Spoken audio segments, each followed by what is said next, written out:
میاں صاحب پہلے تو آپ اسلام آباد میں بیٹھے، یہ اگر 18ویں ترمیم میں یعنی 18ویں ترمیم ماشاءاللہ جو دولت کا رخ صوبوں کی طرف ہوا تھا بڑا ایفیکٹولی ماشاءاللہ خرچ ہوا ہوگا، تو اب یہ رخ وفاق کی طرف اگر آتا ہے، یہ تو وہ خبریں ہیں جو یعنی ہم کلی طور پر تو نہیں بتا سکتے کہ 27ویں ترمیم کیا ہوگی، لیکن یہ کچھ خبریں ہمیں سامنے آئی ہیں کہ دیر ول بی سویپنگ چینجز جو ہمارا یعنی انتظام و انصرام ہے۔ آپ کے پاس کیا خبریں ہیں؟ آپ اسلام آباد میں حضور ہمیں کچھ بتائیے۔ دیکھیں قائد صاحب، اس میں میں بات کرتا ہوں، بڑی خبر بھی دیتا ہوں، لیکن آج سب سے پہلے بات کرتا ہوں میں استحصال کشمیر پر، جو آج 5 اگست تھا اور آج پاکستان کے اندر بلکہ پوری دنیا کے اندر اس کو جو ہے وہ منایا گیا ہے، جہاں جہاں پاکستانی اور تھے سب نے جو ہے وہ منایا، کیونکہ بھارت نے جو آج کے دن آرٹیکل 370 اور 35A ختم کیا تھا، یہ نہ صرف بھارتی قوانین کی خلاف ورزی تھی بلکہ عالمی قوانین سے بغاوت بھی تھی، اور اس سے جو ہے وہ کشمیر کو 3 حصوں میں تقسیم کرنے کا منصوبہ اور سازش جو ہے وہ سامنے آئی تھی، اور آج اس حوالے سے بہت بڑا جو ہے وہ احتجاج پاکستان کے اندر بھی، اسلام آباد کے اندر بھی یہاں کیا گیا اور پورے ملک میں پوری دنیا میں کیا گیا۔ تو قائد صاحب دوسری بات جو ہے 27ویں ترمیم کی، تو آج پارلیمنٹ کے اندر بھی اس کی گونج جو ہے وہ سامنے آئی۔ جو وزیر قانون اعظم نذیر تارڑ ہیں، انہوں نے باقاعدہ طور پر یہ بات کی کہ نئی ترمیم پر جو ہے بات ہونی چاہیے اور اس پر جو ہے وہ اعتماد میں لینا چاہیے۔ اپوزیشن کا انہوں نے نام لیا، اپوزیشن کو اعتماد میں لینا چاہیے، ان کو جو ہے وہ اعتماد میں لیں گے، ان سے بات کرنے کو تیار ہے۔ اپوزیشن تو پہلے ہی بات نہیں کر رہی، اور اپوزیشن جو ہے اس کے اپوزیشن لیڈر آج نااہل ہو چکے ہیں، اور جو سینٹ میں اپوزیشن لیڈر ہیں شبلی فراز، وہ بھی نااہل ہو چکے ہیں۔ تو بات چیت کس سے کرنی ہے؟ مجھے تو اپوزیشن جو ہے وہ پیپلز پارٹی بنتی ہوئی نظر آئی، کیونکہ قائد صاحب آج جو رضا ربانی صاحب ہیں، انہوں نے پریس کانفرنس کی، انہوں نے باقاعدہ طور پر اس کو سازش قرار دے دیا اور یہ کہا کہ یہ صوبوں کی خود مختاری کو سبوتاج کرنے کے لیے جو ہے وہ لائی جا رہی ہے۔ NFC ایوارڈ کا جو ہے وہ معاملہ بھی سامنے آیا، اور اس کے علاوہ خود مختاری کا حوالے بھی سامنے آئے، اور 18ویں ترمیم کی کچھ شقیں جو کہ ختم کرنے کی بات کی جا رہی ہے۔ تو اس حوالے سے پیپلز پارٹی کے اندر بہت زیادہ جو ہے وہ مخالفت پائی جا رہی ہے، غم و غصہ پایا جا رہا ہے، اور صدر آصف علی زرداری جو ہیں وہ خاص طور پر اس پر جو ہے معترض ہیں، اور جو نظر آ رہا ہے وہ یہ ہے کہ پیپلز پارٹی اس پر جو ہے وہ فوری طور پر ماننے کو تیار نہیں ہے، حالانکہ حکومت نے فیصلہ کیا ہے کہ پیپلز پارٹی سے اس حوالے سے مذاکرات کیے جائیں گے، مذاکرات کو خفیہ رکھا جائے گا، لیکن کس چیز پہ مذاکرات؟ اگر 18ویں ترمیم ختم کرنی ہے۔ یہ صدارت کے حوالے سے بھی لگتا ہے کچھ صدارت زرداری صاحب کی کچھ مشکوک سی ہو رہی ہے، میاں نواز شریف صاحب بھی پر تول رہے ہیں، مگر ایک تو اس پہ ذرا کمنٹ کر دیجیے گا۔ دوسری بات یہ ہے کہ یہ کس منہ سے کہہ رہے ہیں کہ ہم ترمیم نہیں لائیں گے؟ the way they have capitulated، ان کے پلے کیا ہے؟ یہ 27ویں ترمیم روک پائیں گے؟ میاں صاحب مجھے بتائیں نا، جس طریقے سے قائد صاحب، ہاں جی قائد صاحب 27ویں آئینی ترمیم نہیں رک رہی، نہ رکے گی۔ 27ویں آئینی ترمیم آنی ہے، یہی تو میں عرض کر رہا ہوں، وزیر قانون اعظم نذیر تارڑ صاحب نے پیش کرنی ہے، اور وہ باجماعت منظور ہونی ہے، اور وہ باقاعدہ طور پر متفقہ طور پر منظور ہونی ہے۔ اور میاں صاحب میری پریڈکشن لے لیں، باجوہ صاحب کو جو ووٹ پڑے تھے اس سے زیادہ ووٹ 27ویں ترمیم کو پڑیں گے۔ جی حضور اب جاری رکھیں آپ۔ بالکل ایسی بات ہے، میں وہی بات کر رہا ہوں قائد صاحب کہ باجماعت جو ہے وہ باقاعدہ طور پر اس کو منظور کیا جائے گا، متفقہ طور پر منظور کیا جائے گا۔ 27ویں جو آئینی ترمیم ہے یہ نوشتہ دیوار ہے، آنی ہے، کیونکہ اس میں بہت سی چیزیں جو ہیں وہ معاملات کو جو ہے وہ بہتر کرنا ہے، پاکستان نے آگے جانا ہے، اور پاکستان کو آگے جانے کے لیے بہت سی قانون سازی اور آئین سازی کی ضرورت ہے، اور اس معاملے میں جو ترمیم ہے وہ بہت ضروری ہے۔ 18ویں ترمیم میں بہت سی ایسی رکاوٹیں ہیں جو دور کرنی ہیں قائد صاحب۔ تو اس حوالے سے جو معاملات ہیں وہ تقریباً جو ہے مسودہ اس کا تیار ہو چکا ہے۔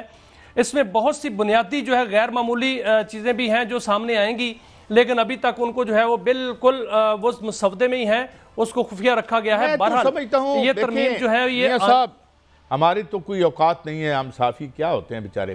میرا خیال ہے بڑے فردیانہ طریقے سے جس طرح پہلے سے خدمت فرما رہی ہیں یہ پارٹیاں، انہیں مان لینا چاہیے، ہمیں اپنے لیے پریشانی پیدا ہوگی، اور اچھی بات ہے۔ اور دوسری بات یہ ہے کہ 18ویں ترمیم میں کیا کر لیا آپ نے؟ صوبوں نے آپ کی طرف ڈائیورٹ ہوئے تھے نا پیسے، آپ نے کیے، اور بڑا اس پہ آپ لیتے تھے کہ جی ہم نے بڑا صوبائی خود مختاری کر دی۔ کدھر ہیں صوبے آج؟ کون سی خود مختاری؟ کدھر گئی وہ ترقی؟ وہ جو پیسہ ٹریلینز 1.5 سے زیادہ پیپلز پارٹی سندھ پر حکومت کر رہی ہے، اس کی حالت دیکھیں. 47% بچے جو ہیں وہ سٹینڈرڈ گروتھ ہے ان کی. تو نہ لڑنے والے دن چلے گئے. اب آپ پھر بھی خدمت فرمایا کریں، یہی آپ کا کام ہے. جی میاں صاحب جاری رکھیے.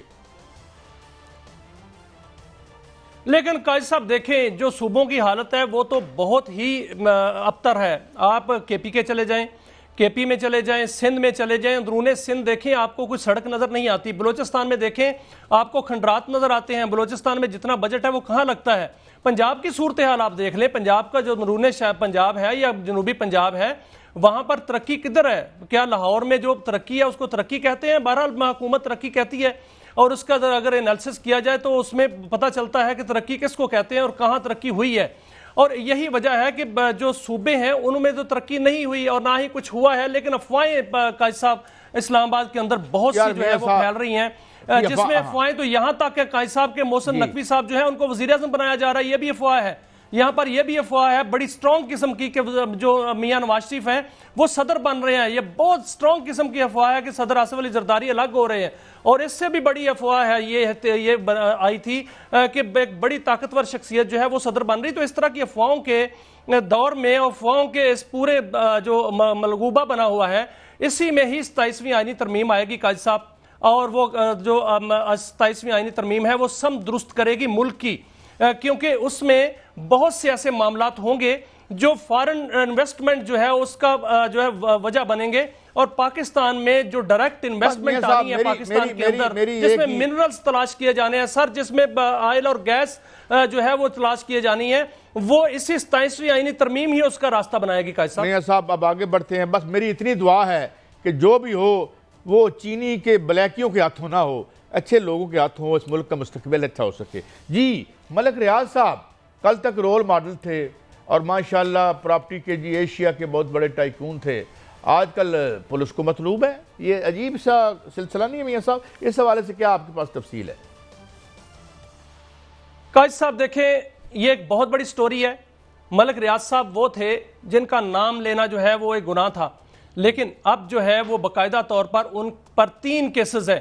منی لانڈرنگ کا ان پر کیس ہے، فیک اکاؤنٹس کا ان پر کیس ہے، 190 ملین پاؤنڈ کا ان پر کیس ہے، اور وہ خود اشتہاری ہیں اور ان کو اشتہاری قرار دیا جا چکا ہے. ان کی جو جائیدادیں ہیں 6 جائیدادیں ہیں جن کو نیلام کرنے کے لیے نیب نے باقاعدہ طور پر اشتہار دے دیا اور وہ احتساب عدالت کی جانب سے جو ہے وہ منظوری دی گئی، اور اس کے بعد ملک ریاض کی جانب سے ہائی کورٹ میں جو ہے درخواست دی گئی. آج وہ بھی مسترد ہو چکی ہے. پرسوں 7 تاریخ کو ملک ریاض کی 6 جائیدادیں جو ہیں وہ نیلام کی جائیں گی. ان کی جو رقم رکھی گئی ہے جس پر بولی شروع ہوگی وہ 4 ارب 10 کروڑ 61 لاکھ 84 ہزار 900 روپے جو ہے وہ رکھی گئی ہے. یہاں سے بولی جو ہے وہ شروع ہوگی. ہو سکتا ہے یہ جائیدادیں جو ہیں وہ 10 ارب کی بک جائیں، 12 ارب کی بک جائیں، 20 ارب کی بک جائیں. یہاں سے جو ہے وہ شروع ہوگی. بحریہ ٹاؤن کا کارپوریٹ آفس میں ہے، اس میں ہے بحریہ ٹاؤن کے 2 کارپوریٹ آفس ہیں، مارکی ہے، اس میں ارینا سینما ہے، بحریہ ٹاؤن کا انٹرنیشنل اکیڈمی ہے اور سفاری کلب ہے جن کو بیچا جائے گا، نیلام کر دیا جائے گا. قائد صاحب ان پر جو منی لانڈرنگ کا کیس ہے، ایک منٹ سر، ان پر جو منی لانڈرنگ کا کیس ہے اس میں ان کو لمبی سزا ہونے جا رہی ہے، کیونکہ اس میں کوئی کمپرومائز نہیں ہے. 0 ٹالرنس کی پالیسی اس وقت ریاست نے اپنائی ہے، اور جو بھی کرپٹ ہوگا، ملک ریاض ہوگا یا کوئی اور، اس کو سزا ملے گی. میاں صاحب ڈان نے بہت ہمارا کریڈیبل پرچہ ہے، اس نے اوپر سیارے سے تصویر لے کے کراچی میں جس طرح سے 2 نمبر طریقے سے یہ محلات بانٹتے رہے ہیں نا لوگوں میں، یاد ہے نا آپ محل بھی بنا کے دیتے تھے.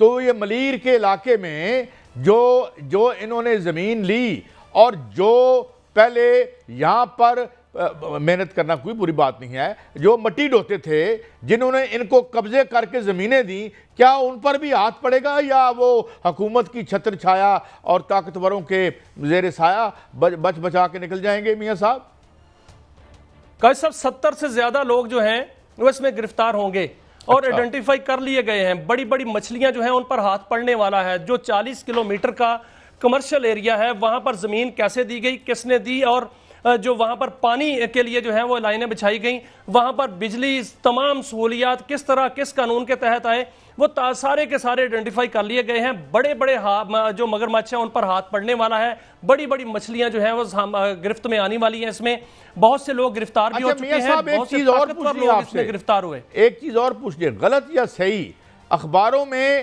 بہت سی لسٹیں صحافیوں کی بھی چھپتی رہی ہیں جو ان سے مبینہ طور پر پلاٹ اور گاڑیاں وغیرہ لیتے رہے ہیں، تو کیا ان کی طرف بھی ہاتھ پکڑی وہ سوشل میڈیا کی 2 نمبر خبر تھی، غلط تھی، یہی کہا جا رہا ہے مجھے؟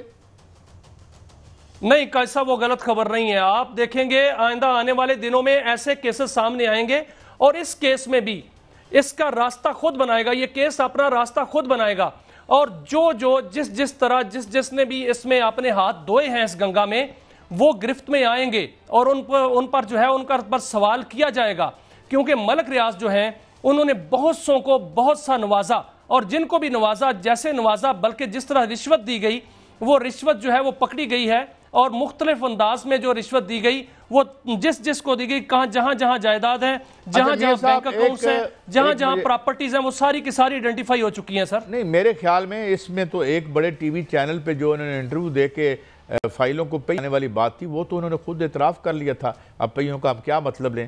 چلیں ہم عدالتوں پہ چھوڑ دیتے ہیں، اچھی بات انصاف ہو۔